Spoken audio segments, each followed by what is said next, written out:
Steve Maughan's about to start his lecture. There he is. Hey, talk it up a little more, Knickerbocker. Right there. He's already talking. Or you can listen to more banjo music. The band just coming out. I wish I could play the banjo a little bit. Thanks, Scott. Appreciate the talk up. Woo!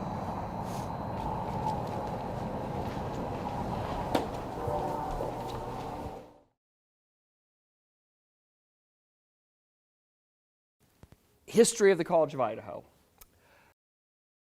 Louis Atterbury has already written a very detailed and a very good history of the College of Idaho, and I'm not going to recapitulate that or talk about specifics or people or name check, because I want to talk about some deeper philosophical, deeper issues to do with the culture of a college like this. I also know that a couple of years ago, there was an alumni homecoming lecture given by Jasper LaCalsey, a good friend of mine, right? And I also know that it was a really good lecture, because Jasper told me it was a really good lecture, right? And of course, Jasper is always right, if you talk to Jasper. But today what I want to do is talk a little bit more about the College of Idaho as the manifestation of a set of ideas, of a culture, of a deep and long and abiding and important culture. And that is a culture that is tied very much to the idea of the ars liberalis, right? So then we're going to talk more about what liberal means in the context of this historical framework, in terms of what the language means and the tradition that it's tied to. But I want to emphasize something really important here at the beginning. I don't know how long this is going to go. I could go for 3 hours, but I won't. But I do know that one of the things that is special about the College of Idaho is the culture that we have on campus, the way that faculty and students and the entire community come together to talk about what it means to be free, what it means to be liberated, what it means to know things so that you are not in the thrall of people who tell you things and you don't know whether they're BS or not. I mean, you really boil it down. That's one of the things we do in this college, is give students the kind of filters to make sense of the world on their own terms, according to their own values and their own principles. And so I want to talk a little bit more about that in a bigger framework. But first, because, you always do this, I want to talk a little bit about myself. Those of you who don't know me, I'm going to give you a panel with who I am, where I'm from, all of those kinds of things. And I am Steve Maughan, of course. I mispronounced my own name. I am Steve Maughan, of course, and I am honored to be the Bernie McCain Chair of Humanities, and had the great good fortune to meet Bernie McCain and talk through what that meant for her and what that meant for the McCains as they were members of this community back in the day. I'm also a professor of history and have been so here for over 30 years. And so I was born in 1962. I'm an Idahoan, a native Idahoan, whatever that means, native. We'll talk a little bit more about that in a minute. But I graduated from C of I in '81. I went to Harvard and then King's College and got my degree, but then I came back here in 1992, and I've been here ever since. And it has been an extraordinarily positive experience for 30 plus years for me, because the classroom is the place where we do things that are interesting and that students are interested in. And I remember teaching my first class in this room. It was oriented differently. It was, right, this was the front of the class. There was all chalkboards. There were maps. There was no projection stuff. But I think teaching in this classroom gives us a sense of the resonance of the College of Idaho in an important way. For those of you who have had classes in this room, hopefully you kind of remember fondly what they were like. But I want to emphasize that I am a cultural historian. That's what I do. And what cultural historians do is they emphasize the importance of what we think about, the ideas we have, how those shape the way we live in the world. Cultural historians, right, are about narrating reality, and cultural history arose in, right, opposition to the idea of economic determinism, that there was that people are determined by their class background or where they come from. Cultural historians emphasize that we make our own reality. Now, we don't make it whole cloth. We can't make it exactly as we want, but the world that we make is one that is based upon ideas as much as it is our backgrounds, who we are, what opportunities we've had. And so one of my real, right, touchstones over time has been Clifford Geertz, an anthropologist who argued, right, sort of in the mid-70s, right, I went to grad school in the 80s, so the theory of the time. Geertz talked about thick description. Geertz talked about if you want to understand a society and understand a culture, you have to understand what that culture talks about, what the most important elements of touchstone reality are to that particular culture. And I have spent my life studying dead people who believed things very deeply in the context of the Church of England, Episcopalians, right? This is a Presbyterian college, so there's a parallel.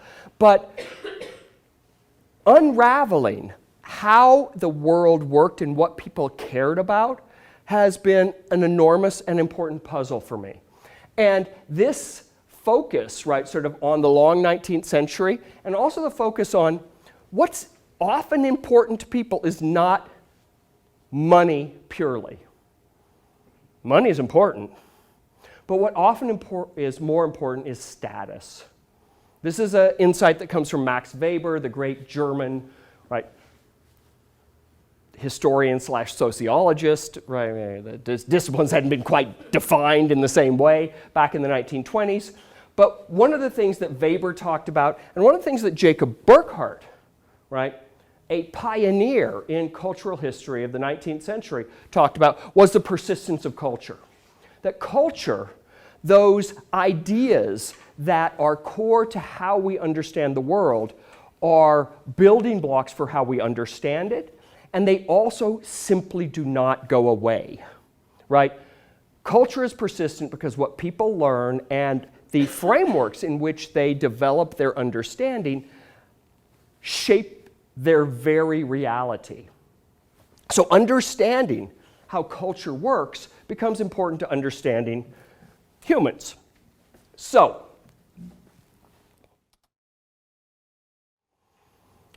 many of you may have heard Mark Smith, our classicist, our historian of many years, talk about the university tradition, talk about the quadrivium, the trivium, and the university traditions that have formed the foundation for university education. I don't want to talk too much about that, but instead I want to talk about something that I talk about with my students, and that I've talked about with my students this semester.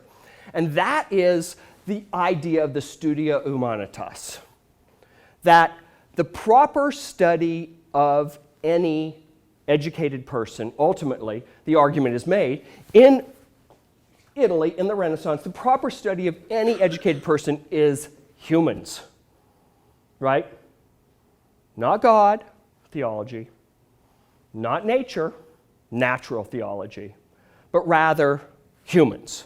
And that is a transition that happens and creates a kind of core educational meme that's really quite important, right? This idea that we need to teach people to communicate, we need to teach people to understand each other, we need to teach people to understand the past and their history, we need to teach people to understand how philosophy and morality fit together. And one of the key figures that I talk about in my classes is Leonardo Bruni, right? Sort of an Italian, a Florentine, right? Who was one of the first umanisti, humanists, somebody focused on human experience. Some have called him the first modern historian because when he writes the history of the free Florentine people, he focuses on the idea that there was an ancient world that was grand and glorious. There is a dark past the medieval past, the collapse of the Roman Empire, the collapse of civilization, and we're now passing past that, and now we're in the age of modernity. And modernity is always the age we're in, right? Modernity is à la mode. It's the way things are done at the time. But in this context, Bruni focused on the idea of the ars liberalis, the arts of freedom. And I want to talk about this word liberalism because we have this tendency to say, well, you know, the way it's used in common parlance, the way it's used in the newspapers or on, sort of the talking head television shows is what liberalism is. And in that context, liberalism can be something stretched and twisted into a number of different ways. But what liberalism literally means in this time period is freedom, right? And it is significant that the word liberal, as we use it today, and the word libertarian, as we use it today, come from the same root, right? It is also quite significant that by the framework of classical liberalism, which is a 17th century concept, both Barack Obama and Ronald Reagan are liberals. So kind of keep that in mind, right? So the way that liberalism is used in common parlance today is not, right, what precisely I'm talking about. What I'm talking about is this framework instead, this idea that liberty, that freedom, that the dignity of freedom, that the honor of being in command of and in knowledge of yourself, that sense of generosity that comes from your sense of knowing yourself and being able to explain who you are and defend it, that is a powerful form of freedom. That the liberal arts are about freeing people from a narrowed point of view. The liberal arts are about freeing people from not stupidity, but instead from ignorance. And ignorance and stupidity are very, very different things. So I want to focus a little bit on this for the next few minutes, and I want to give you a little taste of what I do for my students in our introductory classes. So, I have students read at the beginning of a class, and they read it at the beginning of the class this semester. I have them read an article that I wrote about how do we analyze comic books. Are comic books a reasonable, are they a legitimate source of information about society, about people, about values? And of course, everybody loves, right, sort of kick-ass, right, sort of sickening violence, just the way you like it. And it's very easy to say, oh, what are kids doing? So they're embracing violence, etc. But this approach allows you to ask, well, what does a source like this? Every historian deals with sources. What does a source like this tell us about the world? And I suggest that you really can't embrace and understand it unless you understand the liberal arts tradition. We are a liberal arts college. We call ourselves a liberal arts college. And this is a tradition that is traceable back to an ancient past. It's not the only way to interpret the liberal arts tradition, but it's one that is important and known. And it goes back to Cicero, or Cicero, depending on how you pronounce your Latin, right? And Cicero, right, sort of in 62 BCE, right, wrote a defense, the Pro Archaea Poeta, of Aulus Licinius Archaeus' Roman citizenship. This was a member of the Roman Republic who was being attacked by political opponents because he was Syrian, because he wasn't Roman, because he didn't come from the Italic Peninsula, because he was not a blood descendant of those who had lived in Rome. And what Cicero argues is what it means to be a part of a community doesn't have to do with blood. It doesn't have to do with background. It doesn't have to do with your ethnicity. It doesn't have to do with anything except your ability to understand the world and the diversity of different people. All ways of studying the world, which are human, are connected, right? In order to be a good citizen, to be a good citizen of the Roman Republic, Cicero argues, you have to know the past, your own past. You have to know literature and the imaginative power of your community. You need to study politics in the past, ancient politics in this case, because politicians make mistakes and they make them all the time, and they drive people with common populist approaches to a kind of tribal identity. And Cicero is arguing against that. Instead, a true community is one that is based in knowledge, in education, in history, in a connection to the past. And when you know that, you become civil. You become generous. Your awareness of the past encourages you to understand that your way of looking at the world is not the only one. And in fact, it might not actually be the correct one either. That being able to communicate with people, being able to generously acknowledge their achievements is part of what it means to belong to a community that is meaningful and powerful. That's very much what Cicero is about. And the Roman Empire collapses. Barbarism, as it's called, rises in the 600s, 700s, 800s CE. And Cicero's ideas are only rediscovered and republicized during the Italian Renaissance in the European tradition, right? So Petrarch in 1333 writes this very clear defense of this idea of the thinking of Cicero. And this is Renaissance thinking, because Renaissance means, what does it mean? Rebirth. It means rebirth. Thank you. Current student, we've already gone through this. It means rebirth. It means that we're rebirthing something from the past, something valuable from the past, something that we need to understand and we need to revive.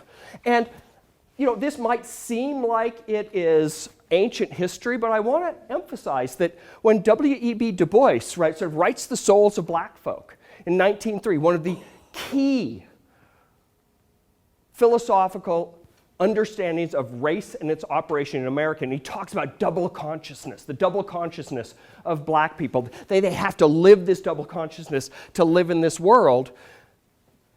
Du Bois is channeling, and he talks specifically about this liberal arts tradition. Historically, black colleges and universities, they come into existence after the Civil War. And there's a reason for that I'm going to talk about here in a moment. But what Du Bois talked about was the talented tenth. Every human population, he suggested, has a talented tenth.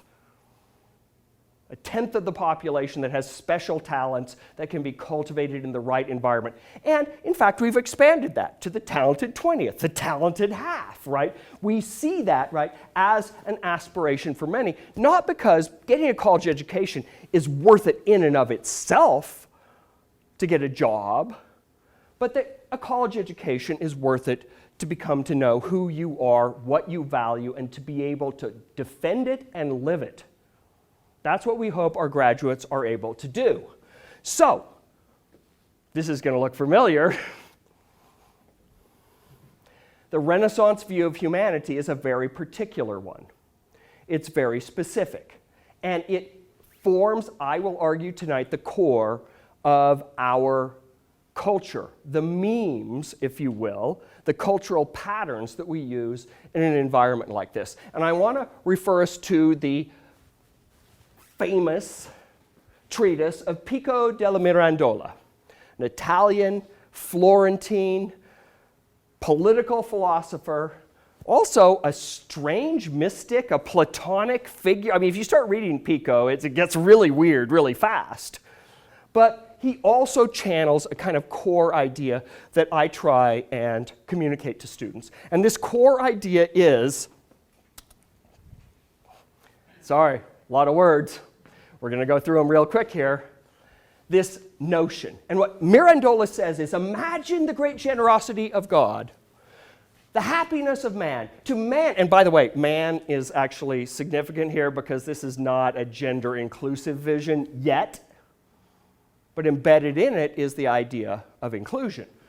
To man it is allowed to be whatever he chooses to be. As soon as an animal is born, it brings out of its mother's womb all that it will ever possess. Man, when he entered the life, the Father gave the seeds of every kind and every way of life possible. Whatever seeds each man sows and cultivates will grow and bear him their proper fruit. Proper fruit, right? So, if these seeds are vegetative, he will be like a plant. I mean, this should sound familiar. Couch potatoes, you sit, you just take passively, right, sort of information and life in, and you grow fat and lazy. And maybe that's cool for you. Maybe that's what you want to be. And that's okay, if you choose it. Or maybe you want to develop the seeds of sensitivity, right? He'll be like an animal. Maybe you want to party. Maybe you want to do sports. Maybe you want to have sex. Maybe you want to get drunk. Maybe you want to live the life of sensorium. That's great too, if that's what you choose, and you know that's what you choose. But he says, if these seeds are intellectual, he will be an angel and the Son of God.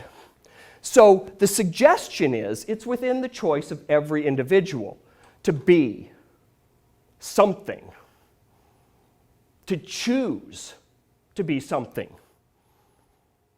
And then he goes on and says, if satisfied with no created thing, he removes himself to the center of his own unity, alone in the darkness of God, who is above all things, he will surpass every created thing. He is saying humans have the capacity to be creative in the same way that the divine, the same way that God, the same way that divinity provides that kind of opportunity. And this is a core kind of Renaissance idea.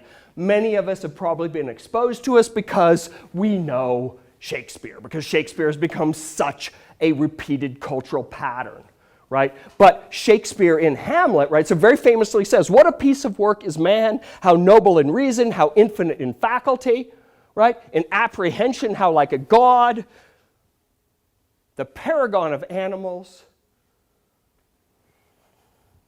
And so the question that faces students when they come to learn the world is, do you want to be a plant? Do you want to be an animal? Do you want to be an angel? Do you want to be a creator? That's what the liberal arts tradition has at its core as both a challenge and an invitation to the individual. And I think this is really, really important to understand. So that's all kind of highfalutin, you know, sort of, it's theory, right? So this is what the liberal arts tradition is, and the core of that tradition still exists very powerfully at the heart of what liberal arts colleges do. But I also want to emphasize that a liberal arts college is a peculiarly American institution as well, right? That the cultural pattern of the Renaissance and its ideas about human development, the shape-shifting power and the creative genius of humanity, that's really important. That's a meme. A meme is an idea that gets repeated over and over again because somehow people find it valuable and somehow they repeat it. Memes can be large, like an entire religion. Memes can be small, like that stupid cat video, right, that you watched, right, sort of on Facebook, right? Memes can be big or small. But these cultural patterns become really, really powerful. And in the American context, the liberal arts tradition becomes a very powerful communitarian view of how life should be lived. Almost a utopian view. And I want to talk a little bit more about what that means in this context. And I want to talk about it in the context of a really beautiful, insightful, perhaps one of the greatest writers of the 20th century. And this is Marilynne Robinson. Marilynne Robinson is an Idaho native, for whatever that means. Born in Sandpoint, Idaho, lived in that community, went to college, went to university, wrote a novel in 1980 called Housekeeping. Has anybody here read Housekeeping? I would strongly recommend that you read Housekeeping. I think it's a beautiful novel. And the title is significant. How do you keep a house? Like literally, a wooden thing. How do you maintain it? How do you keep a house when you consider it to be more than simply a physical structure? How do you build a community? How do you build a home? How do you build a family? Right? These are all things that Robinson talks about. And housekeeping was shortlisted for the Pulitzer Prize. She didn't win the Pulitzer until 2004 with her novel Gilead, which was the second novel she published 24 years after the first one. Right? And this is significant because she spent all that time in between reading, studying, trying to understand the American experience in the 19th century. And one of the things that she argues, and she travels, she's at Iowa, she was at Iowa, she's retired now, she was a visiting professor, but she spent a good deal of time at Amherst College, which was founded in 1821. And Amherst was founded specifically to provide opportunity for higher education for people who weren't Boston Brahmins, who weren't East Coast elites, who couldn't go to Harvard, who couldn't go to Yale. It was founded specifically, right, as an anti-elite and abolitionist foundation. And abolition means, right, end enslavement. And the idea that race is a disability, that some people can't be educated to understand their own power and their own place in the world. This is a really wonderful essay. And I'm drawing on this because, you give credit where credit is due. In Harper's in 2008, there was this wonderful essay called A Great Amnesia. And what Robinson argues is we've forgotten that first half of the 19th century, when colleges like Amherst, like Williams, like Wesleyan, like Oberlin, which are all the models for the College of Idaho, right, were created specifically to fight against a society based upon enslavement. And that didn't mean simply the institution of slavery. This also meant that these were colleges that were meant to respond to political economy.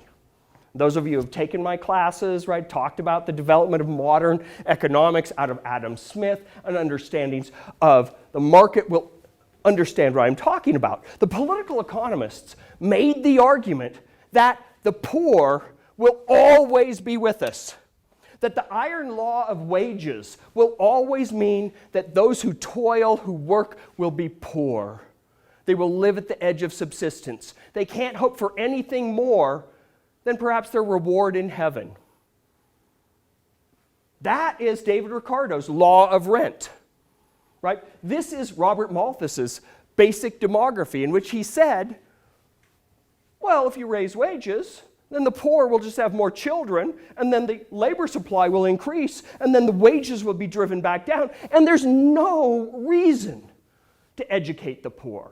There's no reason to provide them with paths. There's no reason to provide them with opportunity because they will always be poor. They will always be on the edge of starvation. Economic reality determines their world. And the liberal arts college stood against this notion. It embraced the idea that, in fact, communitarian cooperation could produce something of a utopian community. And note that when Amherst College is founded in 1821, utopian communities are also being founded in East Coast America. New Harmony and other utopian communities, and those failed, right? They were economic frameworks.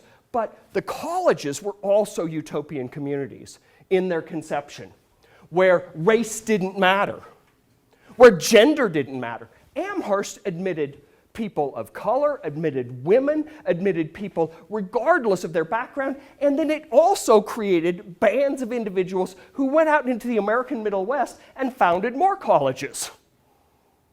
And that's the tradition out of which the College of Idaho comes.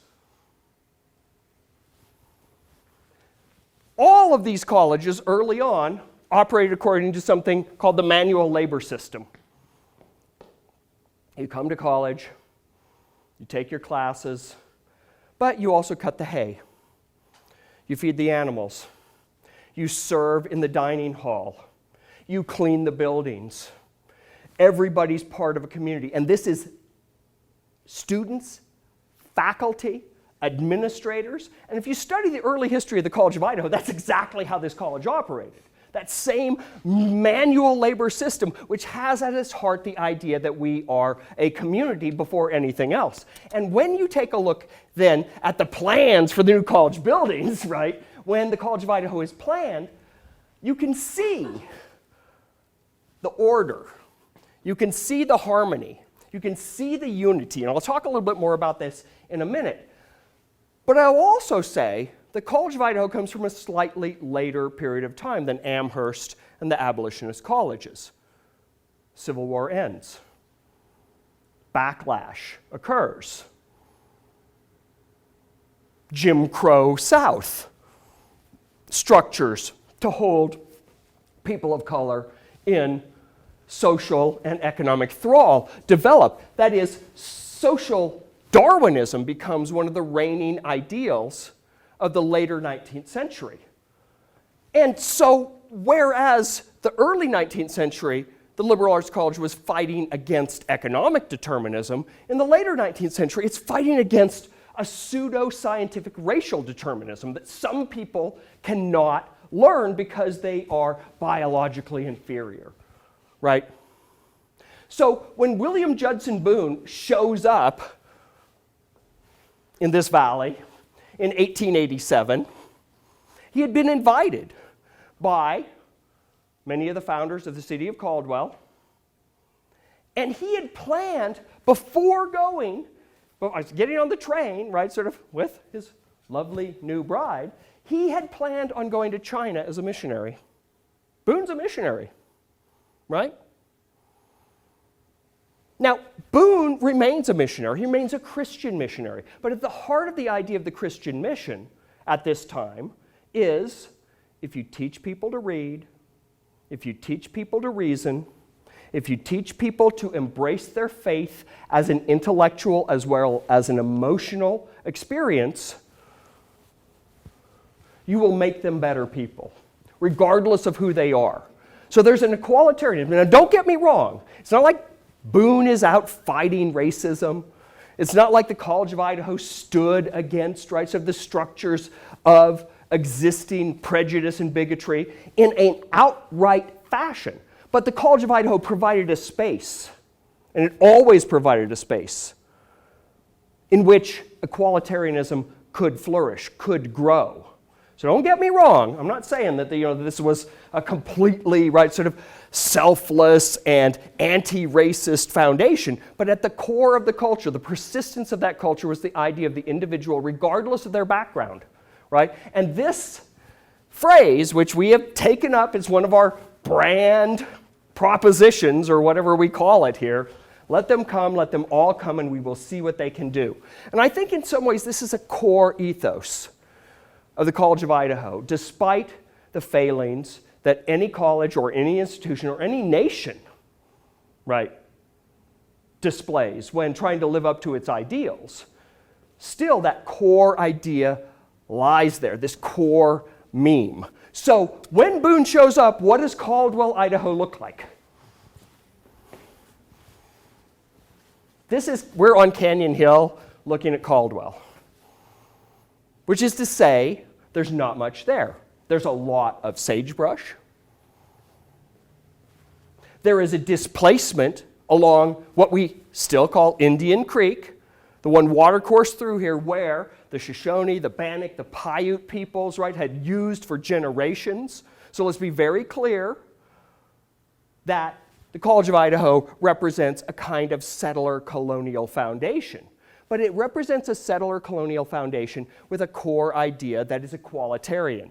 And I'm not saying that's perfect, I'm saying that's better than not existing, particularly in this part of the world. College of Idaho was first founded, right, in downtown Caldwell. This is the first College of Idaho building. It's existed down on Arthur Street in downtown Caldwell. William Judson Boone, right, founded the academy. Del Strayhorn, right? We're in Strayhorn Hall, right? If you want a voice of settler colonial celebration and self-congratulation, go outside of this building and read the plaque that is bolted to the side of the building. It is classic of its kind. But still at the heart of it is this idea we're creating a foundation that anybody, regardless of background, not saying that they were going out and recruiting people, but anybody, regardless of background, can in fact flourish in. And so when the opportunity to move to this campus occurred, because the Blatchleys gave the college 20 acres up here on the heights. I know we don't think of this as the heights, but before there were trees, when you looked this direction, you could see down into Caldwell from up here if you could see over the sagebrush, right? That vision of a new college was developed out of a very core set of American developing late 19th century ideals. And in particular, I want to talk a little bit about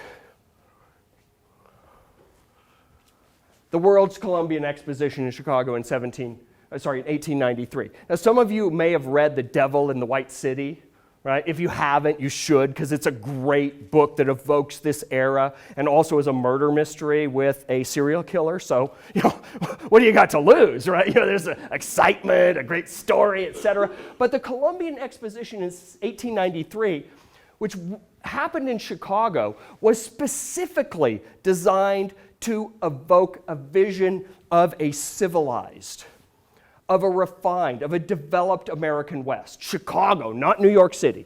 Chicago, not DC. Chicago, not London. Chicago, not Paris, where all the world expositions had been before. And the vision of the exposition was something that comes to be known as the Garden City. It comes to be known as the City Beautiful movement. And if you have ever asked yourself, why is the College of Idaho campus so beautiful? And it is. People who have not been here before and walked through the campus say, God, I didn't know this place existed in Caldwell, Idaho. If you've ever wondered why it's beautiful, why it has the proportions, why it has the framework that it has, then you need to look to the Columbian Exposition. The Idaho building, right, sort of might as well, it's made out of logs. It could be a lodge in Yellowstone Park. But the vision of what the College of Idaho should be was the White City and all of its special stylings. And again, it's significant that it's called the White City in an age of social Darwinism. So let's not forget that there's always an underpinning of that kind of racial sorting and ordering that was also a part of the class sorting and ordering of America in the Gilded Age. But when the College of Idaho is laid out, it's laid out in the same kind of rational fashion. This is meant to be a campus of order, of symmetry, of knowledge, of connection to the past, neoclassical architecture. Why is Sterry Hall a French Renaissance building? Why were both Voorhees and Finney Halls French Renaissance buildings? Because the Beaux-Arts stylings of French Renaissance were the heart of the Columbian Exposition's vision of architecture. It's to be integrated, it's to be harmonious, it's to be a vision of a better society. And it is significant that the College of Idaho moves to this campus precisely when the Boise Project is launched. I don't know if any of you know this, but the Bureau of Reclamation was created in 1904, and its first major national project was the Boise Project, was the creation of Lake Lowell, was the creation of an irrigation network that would turn, right, sort of, in theory, this valley into a garden, right? I don't know if any of you have been to New Plymouth recently, and I don't know if anybody recognizes the fact that New Plymouth was actually founded as a utopian community. if you look at it from the sky, I know this is a terrible picture, but you can see it has the same kind of basic design, right? So it's this idea of organization. And New Plymouth was founded by Chicago utopians who bought shares to have land that they would have to clear the sagebrush off of to plant apple trees, right? Sort of that would be watered from the Payette River. And New Plymouth remained a utopian community until so much irrigation in the valley made the land so valuable that everybody sold out and the utopia became a sellout. But that's not unusual in such circumstances.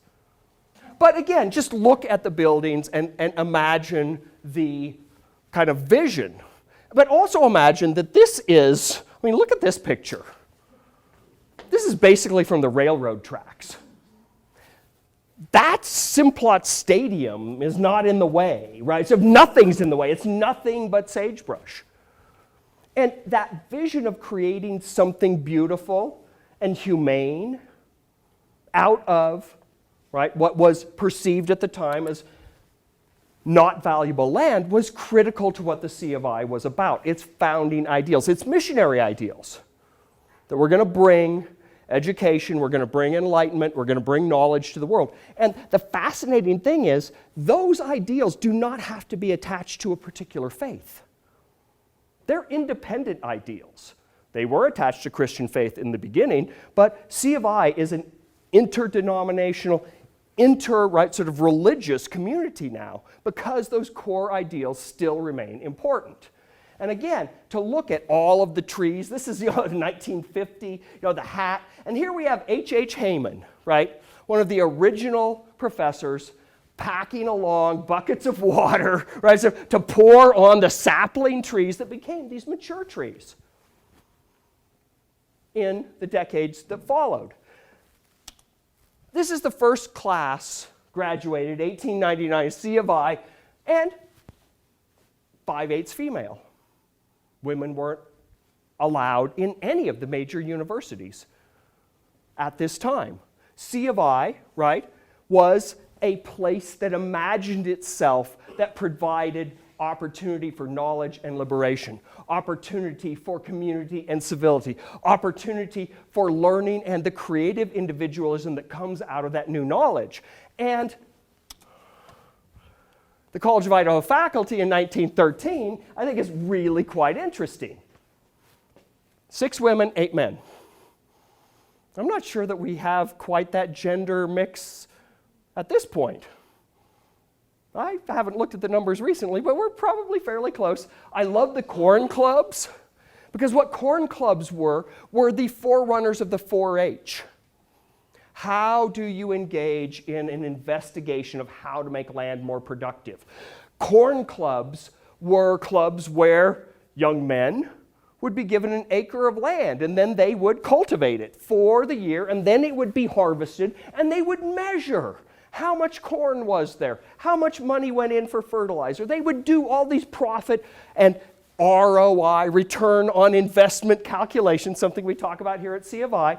And that was something that was at the heart of the idea that if you can learn and develop your ideas, you will make the world a better place. You will make the world a better fed place. You'll make the world a better place to live in. I love this particular advertisement from 1909. The new C of I.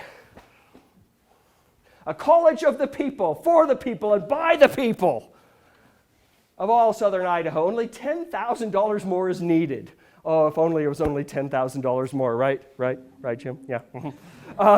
Every city, town, and hamlet, homesteaders, farmers, ranchers, stockmen, all join hands, rally round, etc., etc. This vision of a better future through this kind of education. And by the 1930s and 1940s, Caldwell had begun to transform, not least because the College of Idaho provided the ideal of the City Beautiful movement. If you walk west to downtown Caldwell, you will find that all of the streets have sidewalks that are set back, that they have park strips, that they have tree plantings, that they create a leafy Arcadia, a place, an environment where people can live comfortably and as real humans. And I like this picture because this is Cleveland Boulevard in its origin. It was 10 inches deep in alkali dust. And the heights here, when the college was first built, was only the same kind of alkali flats. So by the 1920s and 30s, Caldwell had begun to develop this idea of community, these beautiful homes, an ideal modern city, right? So the city beautiful, and all of that, right, is really important to the background and the ideas, the memes, the culture that underpins College of Idaho. So let me kind of finish up here. I know you've been waiting. Excellent. Access, diversity. C of I really has stood for this set of core ideals from the beginning, right? A vision of human improvement across class boundaries, race boundaries, gender boundaries. And this is an incredibly important legacy in the United States of America. This is something that Marilyn Robinson argues. But I think it's an even more important legacy in the state of Idaho. I remember when Jasper LaCalzi, my good friend, and now retired colleague, gave an alumni lecture. He said, "Why is the College of Idaho special?" And he says, "Well, it's a liberal arts college. That's not so special. But a liberal arts college in Idaho, that's damn special. That's incredibly special." So in the 1920s, Caldwell and all of America was in the grip of America First, anti-immigration, right? Isolationism. William Borah, the Lion of Boise, also known as the Playboy of Boise, interestingly enough, right, so was behind much of this. The KKK rose in power. There was a cross burning 2 blocks away from here in 1922 that I was told about recently by somebody. I mean, so C of I, right, wasn't, right, fighting that in the public, but the core idea of equalitarianism meant that in the wake of the Second World War, as Austrian Jews were fleeing, educated, university-educated Austrian Jews were fleeing all over Europe, they couldn't get jobs at Yale. They couldn't get jobs at Chicago. They couldn't get jobs at Stanford. They got jobs at colleges like ours. And HBCUs,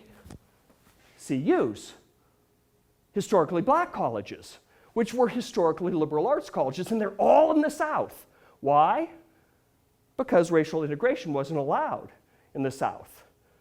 Don't have historically black colleges in this part of the world because they weren't required, because colleges like ours did accept, not in giant numbers, but certainly in important numbers, people from those kinds of marginalized backgrounds. Right? Similarly, when Elgin Baylor, right, so we've talked a lot about Elgin Baylor. We talked a lot about, right, sort of his widow, Elaine, and her sense of the college and its importance. In the 1950s, when Elgin Baylor came to play basketball at the College of Idaho, he was accepted. And in fact, he tells stories of, going out with his teammates and being, right, turned away from restaurants, turned away from businesses, and his teammates in solidarity saying, if they're not going to let you go in, we're not going in either. This ideal of access, pre-civil rights era as well, is something that C of I participated in, and I think this core ideal remains a core of who we are. So I want to end tonight, with Frank Specht. One of my mentors, one of my teachers, somebody who, as I told Nicole, taught, I think, exactly the same number of years before retirement as I'm going to teach before my retirement, right, at the end of this year. When Frank retired in '89, he stayed involved in the college. He didn't get involved in its politics, in its curriculum, in its faculty stuff. He didn't want to know anything about that. But he wanted to stay connected to the students. He built a scholarship spaghetti feed that for 10 years he put on to bring back alums, to bring back those who had been in his classes, to bring back those who had traveled with him. And after he no longer could do that, the history department, every year we would take all our graduates out to his house in Sunny Slope and have a barbecue. Our graduates, many of them will remember these events. And Frank, we loved he had created a scholarship that delivered 2 scholarships to a student a year. But when Frank died, and nobody knew this, he didn't say this to anybody, we didn't know this. When Frank passed, he gave his entire estate to the College of Idaho, over $1 million to endow a scholarship for history students. In the first year that it was fully deployed, in 2019, $60,000 awarded to students at the College of Idaho. And that's the kind of core idea and the core meme that I think is really, really important to understand.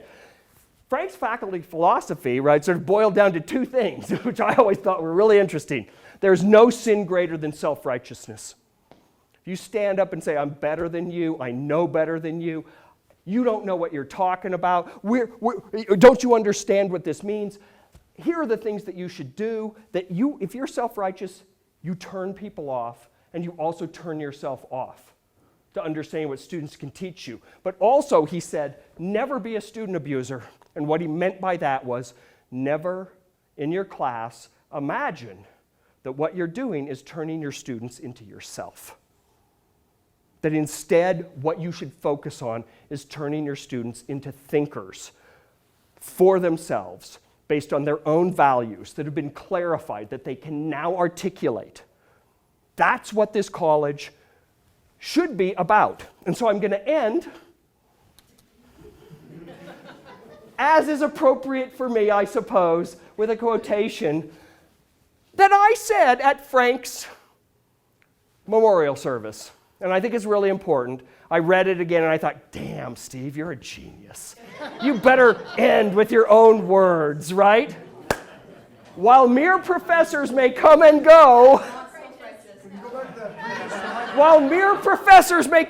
such as myself, a mere professor, I may come and go, cultures persist, they resonate, they live on, but cultures without care, without valuation, without reinforcement, without appreciation, without explanation, and teaching, without the appreciation for traditions and hard-won identities, without great and compelling stories, can die out. This is true for colleges like the C of I, so support your alma mater, everybody. It's also true for civilizations, and we find ourselves always contesting for a society that we imagine is the best that we can make it. At least that's what I hope we all do. That's what I hope we're all here at the College of Idaho to do as a common endeavor, and that is what I have to say to all of you tonight. And I would be happy to accept questions.